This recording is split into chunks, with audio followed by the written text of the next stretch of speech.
here's what we were working with to make the back. Now the fronts are really just like the backs, except for the addition of a V neckline.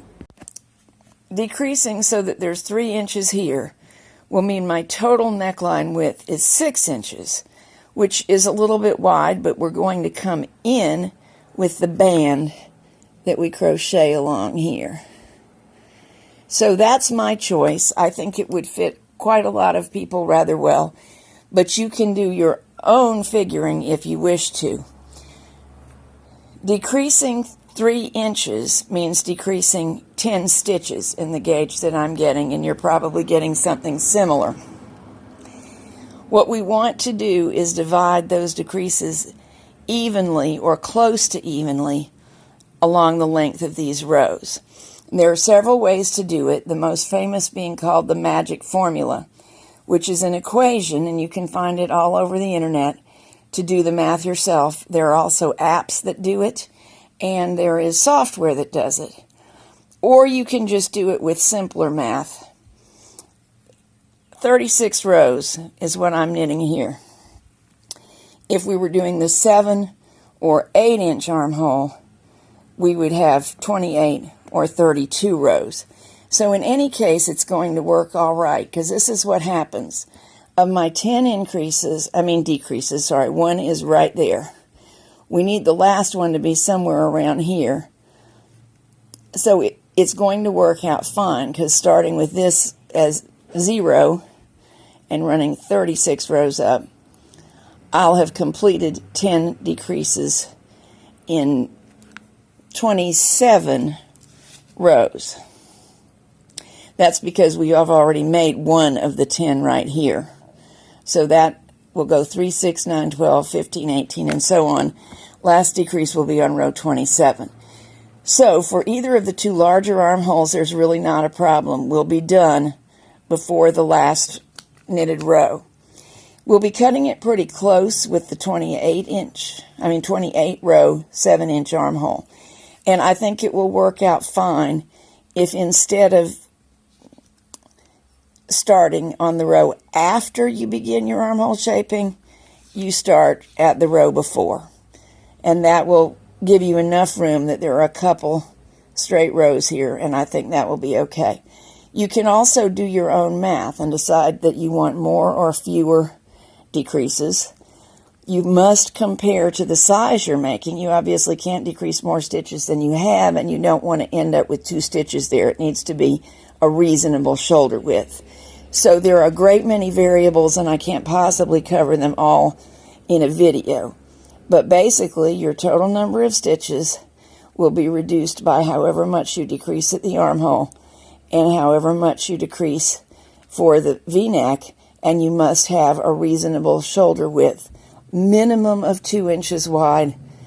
5 or 6 inches could be your maximum, depending on how somebody wants it to fit.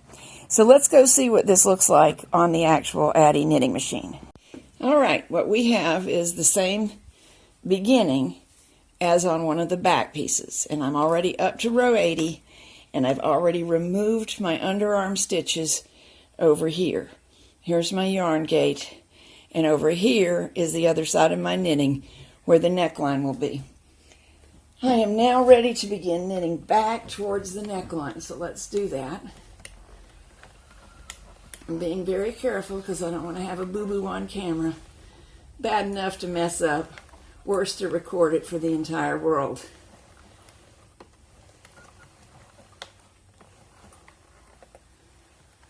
There we go. And we got a little trickiness here. This part's easy. Time to take off my first stitch. You've seen me do it a million times. I'm putting it onto waste yarn. You've done it yourself a million times. And hanging my waste yarn down and tightening up. Here's the tricky part. We have to remember to work the underarm at the same time as the front. It's shaped the same as it is on the back. So we're decreasing one at the underarm every time the yarn is over there. I've knitted it off. That's my stitch that I'm going to decrease. There we go. Picked up the wrong one. Sometimes when you have 2 yarn needles, you have to keep good track. Okay, no problem there. Now remember I said we're going to decrease 1 stitch every 3 rows.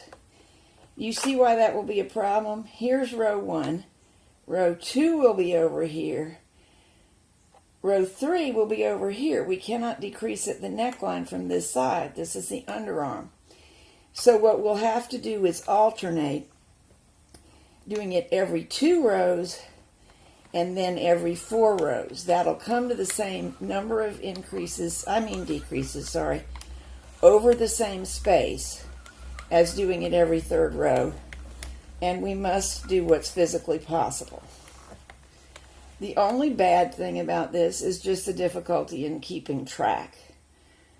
I've dropped my needle. I'm going to go off camera and find it. I'm back.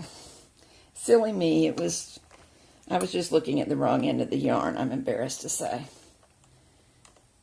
Okay, so this time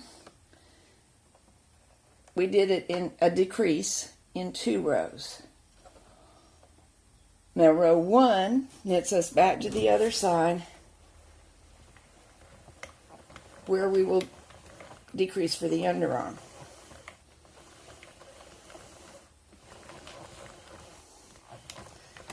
In the usual fashion until they're all done.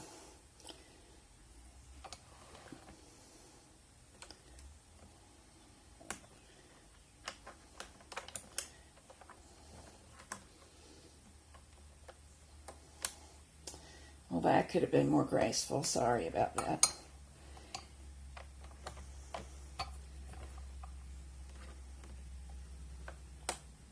Now we begin row 2 in the way that I just began counting. And on this row, nothing will happen at the neckline edge because we don't want to decrease too frequently. It'll make an uneven line.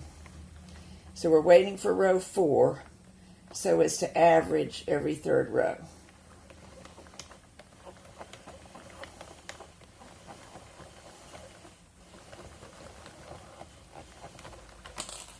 Time for another decrease. Oops, didn't get far enough. At this end.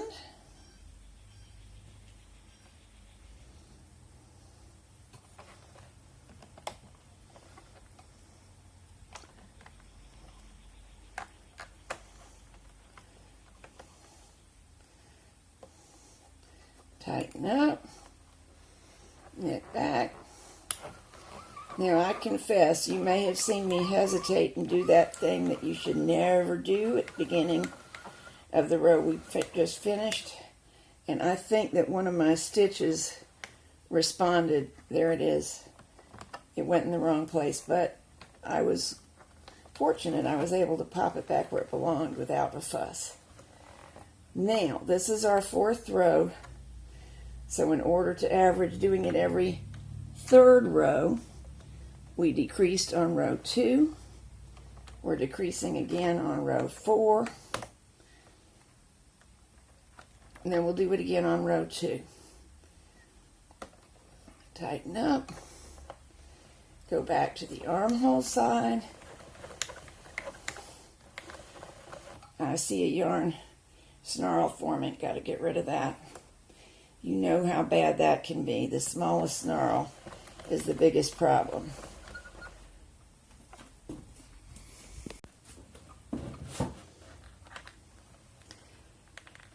Whoops, didn't quite get that one. There we go. My double checking showed that miracle of miracles, I'm on the money. I need to make 1 more decrease at the neck edge the next time I get back there. And then I'll be able to knit straight for the remainder.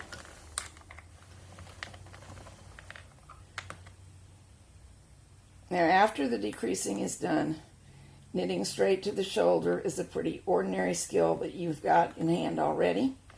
So I'm going to go off camera and finish mine, and you do yours. Had a bad moment, and it may happen to you too, so I'll show you how to cope with it. My row counter, now that I have knitted up to the shoulder, should read 116. It reads 99. Not good. But I have recounted my rows doing it like this. I read over from here. Oops, you can't see. See the first decreases? I scanned across and then began counting rows up like this. 1, 2, 3. Let me turn my hand. 4, 5, 6, 7, 8, 9, 10. I did it 3 times, making sure that I do have the correct number of rows up. The reason for the miscount on a perfectly good row counter is we've decreased here and decreased here, and we are no longer reliably passing the point where the counter clicks off, at least on my particular Addie.